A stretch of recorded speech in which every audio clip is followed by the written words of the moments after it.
Hi everyone, দেখো আমার রাশি এখন একা সাজতে শিখে গেছে, মানে ওকে আর সাজাতে হচ্ছে না। এই ক্লিপ ফেলেছে, আবার লাগান পাচ্ছে না বলে ওই বাস্কেটের মধ্যে দাঁড়িয়ে পড়েছে। দেখো আবার একটা দিকে আমাকে তাকা বাবা, রাশি একটা টিপ পড়েছে, আবার একটা টিপ, এই যে ক্লিপ সব বার করে ফেলেছে। মানে মানে মানে মানে কোথায় আমি যাবো, পাগল হয়ে গেছে। মানে আমি একটু রেডি হয়েছি জাস্ট ভিডিও করছি বলে, আর ও রেডি হতে শুরু করেছে। যদি এখন আমরা টিউশন যাবো, কোথায় গেল? হ্যাঁ রাশি একটু তাকাও, কতগুলো টিপ নষ্ট করছো রাশি।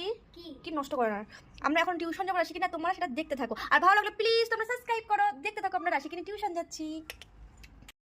রাশিকে নিয়ে টিউশন যাচ্ছিলাম, তো এত ধুলো মুখে মাস্ক পরতে বাধ্য।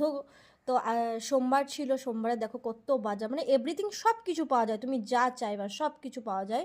দেখো তো হাসো। ও রাশি, কি তুই হাতে কি করেছো দেখা? কে করে দিয়েছে এটা? মাম্মাম করে দিয়েছি মেহেন্দি। মাম্মাম করে দিয়েছে, কারণ তুমি বেবি তাই তুমি এইটুকুনি করেছো মেহেন্দি, তাই না বাবা? হ্যাঁ ওকে বাই বলো। বাই। খুশি? তুমি খুশি তো? হ্যাঁ